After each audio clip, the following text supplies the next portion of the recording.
বিসমিল্লাহির রহমানির রহিম। প্রিয় দেশবাসী, আসসালামু আলাইকুম।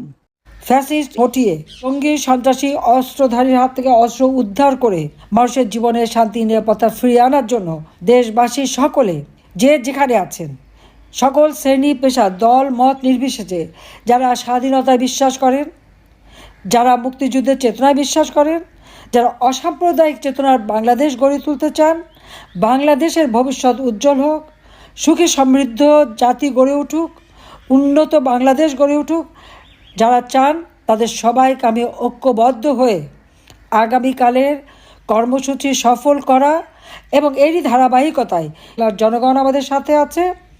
ইনশাল্লাহ জয় বাংলাদেশের জনগণের হবেই। আমি আছি বাংলাদেশের জনগণের সাথে। মনে রাখবেন, বাবা মা ভাই সবই তো হারিয়েছি। আজকে আমাদের ঘর বাড়ি যা কিছু ছিল পুড়িয়ে জ্বালিয়ে সব শেষ করে দিয়েছে। তৃণমূল থেকে আওয়ামী লীগের সকল নেতাকর্মীদের বাড়ি ঘর ব্যবসা প্রতিষ্ঠান জীবন জীবিকার সব পথ বন্ধ করে জ্বালিয়ে পুড়ে ছারখার করে দিয়েছে। আওয়ামী লীগ জনগণের মাটি ও মানুষের থেকে উঠে এসেছে। আওয়ামী লীগ গড়ে উঠেছে জনগণের শক্তিতে। অবৈধ পথে ক্ষমতা দখলকারী পকেট থেকে গড়ে ওঠা দল না। আর অবৈধ ক্ষমতা দখলকারী বলে দেবে আওয়ামী লীগ নিষিদ্ধ, আওয়ামী লীগ ওভাবে নিষিদ্ধ হয় না, হবে না। এই আওয়ামী লীগ জনগণের সংগঠন। আওয়ামী লীগ ক্ষমতা থাকলে জনগণের কল্যাণ হয়, মঙ্গল হয়, জনগণের উন্নতি হয়। কাজে জঙ্গি শাসন থেকে দেশ মুক্ত করবার জন্য সকলকে আজকে ঐক্যবদ্ধ হওয়ার জন্য আমি আহ্বান জানাচ্ছি। ইনশাল্লাহ বাংলাদেশের এই কালো মেঘ কেটে যাবে, বাংলাদেশের মানুষ আবার সুন্দর জীবন ফিরে পাবে। সকলকে আমার সংগ্রামী অভিনন্দন জানাচ্ছি এবং এই আন্দোলন সফল হোক সেই কামনা করছি। গণতন্ত্র মুক্তির এই আন্দোলন সফল হোক। একটা কথা স্পষ্ট বলতে চাই, অনেক মানুষ তারা হত্যা করেছে। হয়তো এখন শুধু নাম খুব অল্প লোকেরই পাওয়া গেছে, বাকি অনেকের পাওয়া যায়নি। বহু লাশ বুড়িগঙ্গা, শীতলক্ষা, তুরাগ নদীতে ভেসে গেছে। বহু মানুষকে আগুন দিয়ে পুড়িয়ে হত্যা করা হয়েছে। আর জেল জুলুম অত্যাচারে তো সীমাহীন। আর এই কয়দিনে একের পর এক আমার ছাত্রলীগ, আওয়ামী লীগ, যুবলীগ এবং আমাদের সহযোগী সংগঠনের অগণিত নেতাকর্মীকে গ্রেপ্তার করা, শুধু গ্রেপ্তার করছে না, গ্রেপ্তার করার পর তাদেরকে মারধরকে অমানবিক নির্যাতন চালাচ্ছে। আমি সাবধান করে দিচ্ছি, যারা নির্যাতন করছেন ভুলে যাবেন না, এই বাংলাদেশে আপনাদেরও দেশ। আজকে একটা পরিবারের উপর আপনারা হামলা করেন, কি মব ভায়োলেন্স, তার সাথে আবার জোটে পুলিশের লজ্জা করে না? অসভ্যতার একটা সীমা থাকে, গুন্ডামি সন্ত্রাসীর একটা সীমা থাকে, এরা সীমা ছাড়িয়ে গেছে। কাজে এখন আমাদের সকল নেতাকর্মী সবাইকে রুখে দাঁড়াতে হবে। আওয়ামী লীগ তো মানুষকে দিয়েছে, আয় উপার্জন বাড়িয়েছি, সরকারি কর্মকর্তা কর্মচারীদের বেতন নানাবিধ সুবিধা আমরা বৃদ্ধি করে দিয়েছি এবং সরকারি বেতনভোগ প্রত্যেকটা কর্মচারী, সেটা সামরিক অসামরিক সমস্ত প্রশাসন এবং যারা কাজ করে প্রত্যেকেরই যেন কর্মক্ষেত্রে তারা একটা স্বস্তির সাথে জীবন জীবিকা চালাতে পারে, পরিবার নিয়ে সচ্ছলভাবে চলতে পারে এবং দেশের উন্নয়নে কাজ করতে পারে। এবং তারা করেছেন কাজ, আমি এটা স্বীকার করব। প্রত্যেকেই আন্তরিকতার সাথে কাজ করেছে। সেখানে তো আমরা দলীয়করণ করতে যাইনি, সেখানে তো আমরা মানুষকে হয়রানি করতে যাইনি। আসার সাথে সাথে সে বেসরকারি কর্মকর্তা কর্মচারী হোক আর সরকারি হোক বা সামরিক হোক বা পুলিশ বাহিনী, কেউ তো রেহাই পাচ্ছে না। তাদেরকে অপমান করা, চাকরি থেকে বের করে দেওয়া, ওএসডি করা, তাদের উপর জুলুম অত্যাচার করা। তারপর আবার এক নতুন আইন করছে যেখানে কোনো ডিপার্টমেন্টাল কেস হবে না, তদন্ত হবে না, কিছু হবে না, চাকরি থেকে যেন বের করতে পারে। এই অধ্যাদেশটা তাদের কে করতে দিল? সরকারি চাকরির আইন, এটা তো পার্লামেন্টে করা। পার্লামেন্টে যে আইন করা সেটাকে তারা এক্সিকিউটিভ অর্ডার দিয়ে পরিবর্তন করে সংশোধনী এনে এইভাবে চাকরি খাবে আর এইভাবে নির্যাতন করবে। এই চাকরি এটা পাস করে তো তারা যে কোনো মানুষের চাকরি খেতে পারে। একদিনের মধ্যে সেনাবাহিনী প্রধান থেকে শুরু করে পুলিশ বাহিনী প্রধান থেকে শুরু করে যে কোনো অফিসার, সে সচিবই হোক বা একটা পিয়ন চাপরাশি হোক, যে কারো চাকরি সে তারা ইচ্ছা মতো বের করে দিতে পারে।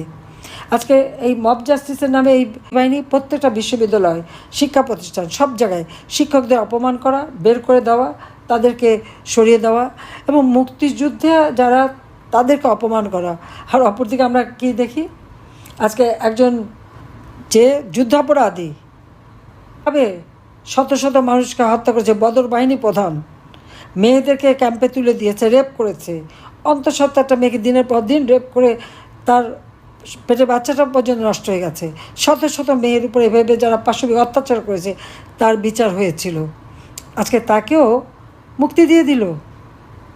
আর এই যে এত মানুষ যে হত্যা করলো, তারা কি ন্যায় বিচার পাবে না? তাদের পরিবার এত মেয়েকে যে রেপ করলো, আর এমনকি গুলি করে পর্যন্ত মেরেছে, আশেপাশে ডিসের মধ্যে অনেক লাশ পাওয়া গেছে, তাদের কি কোনো বিচার নাই? কোথায় নিয়ে যাচ্ছে দেশটাকে?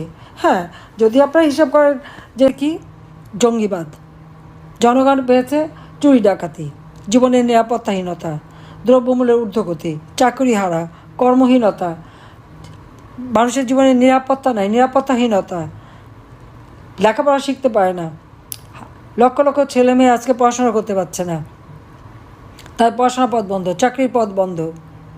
আর ইউনূস সাহেব কী পেয়েছেন আমি একটু তাহলে বলি। ক্ষমতার দখল করে জঙ্গি ইউনূস কী নিল? সে রাষ্ট্রের প্রাপ্য যে কর, সে ট্যাক্স ফাঁকি দিয়েছে প্রায় 1100 কোটি টাকা, 1100 কোটি টাকা তার কাছে ট্যাক্স পাওনা। সেখানে 666,000 কোটি টাকার মামলা ছিল। ক্ষমতা এসেই সেই মামলাটা সে সবার আগে প্রত্যাহার করে নিল। অথচ এই ইউনূস কিন্তু তার টেলিকমিউনিকেশনের যে কর্মচারীরা, তাদের যে প্রাপ্য অর্থ, অর্থাৎ যে কোনো একটা কোম্পানি, সে কোম্পানির লভ্যাংশের 5% শ্রমিকদের কল্যাণে দিতে হবে, তার দাবি করেছিল, তারা চাকরি খেয়েছিল, তারা মামলা করেছে। সেই মামলায় ডক্টর ইউনূস 6 মাসের সাজা পেয়েছে শ্রমিক আদালতে। শ্রমিক আদালতে সাজাপ্রাপ্ত আশা অর্থ যে আত্মসাৎ করে, লোভ সামলাতে পারে না, যে সে দেশের মানুষকে কী দেবে? হ্যাঁ, কি নিজের নিতে পারে, সে নিজের করে ঝোল টেনে নিয়ে গেছে। এমনকি শ্রমিকদের সাথে তার একটা চুক্তি হয়ে তাদের যে প্রাপ্য টাকা দেবে বলে সে টাকা একটা ব্যাংকে রেখেছিল, সেখান থেকে আবার 25,12,00,000 টাকা চুরি করে সেই টাকা দিয়ে আবার ঘুষ দিয়েছিল 2 শ্রমিক নেতা এবং আইনজীবী তাদেরকে। এবং সেখানেও তার একটা মামলা, এই মামলা সহ দুর্নীতি দমন কমিশন টেলিকমিউনিকেশনের এবং গ্রামীণ ব্যাংকের যে টাকা সে পাচার করেছে তার জন্য 5টা মামলা ছিল। ইউনূস ক্ষমতায় এসে সাথে সাথে সব মামলা প্রত্যাহার, এমনকি তার সাজা পর্যন্ত প্রত্যাহার করে নিয়েছে। আর সেই সাথে ক্ষমতা নিতে না নিতেই ম্যান পাওয়ারের ব্যবসার লাইসেন্স নিয়ে নিয়েছে। ওই গ্রামীণ নামটা সে সবসময় ব্যবহার করে, ওই গ্রামীণ এমপ্লয়মেন্ট সার্ভিসের নামে।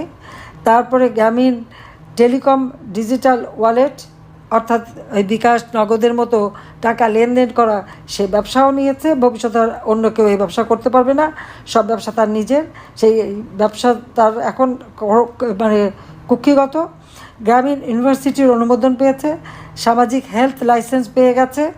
গ্রামীণ ব্যাংকের জনগণের যে অধিকার ছিল, কারণ এই ব্যাংকটা কিন্তু সরকারি টাকায় করা, এবং এই গ্রামীণ ব্যাংকে আমি 400 কোটি টাকা দিয়েছি, অথচ এখন সেই গ্রামীণ ব্যাংকের যে পাবলিক মানে শেয়ার, সেটাও সে এখন কেড়ে নিয়ে গেছে।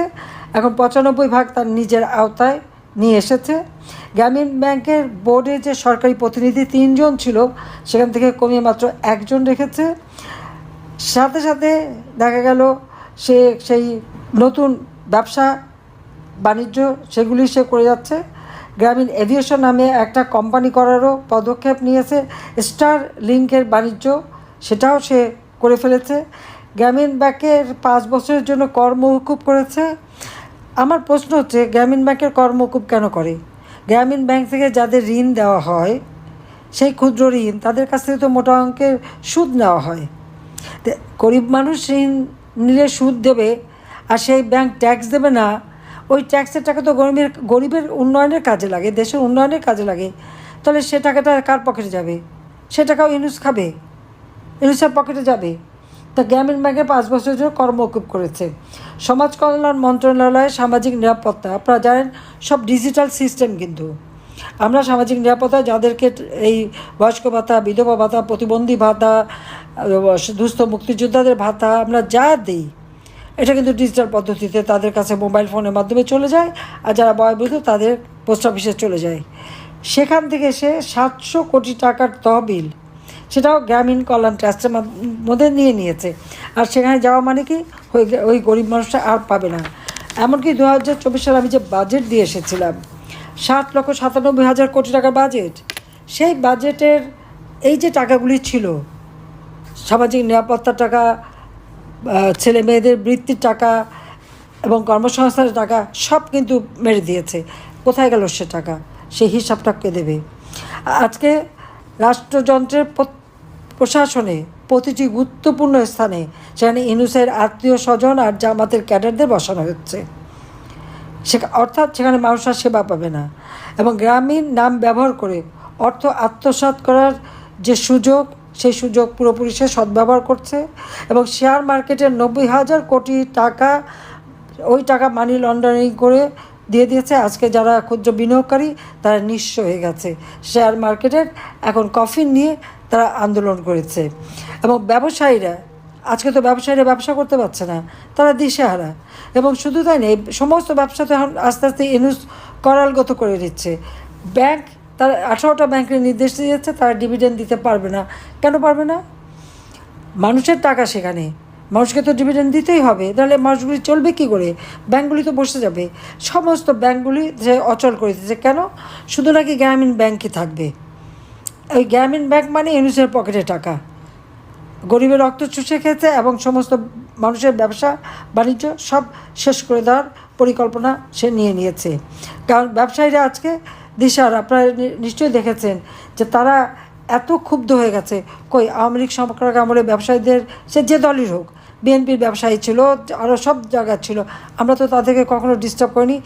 আবার গাল ভরে বলে আমরা এত টাকা বকেয়া মাপ কি পরিশোধ করেছি। পরিশোধ তো করতেই হবে।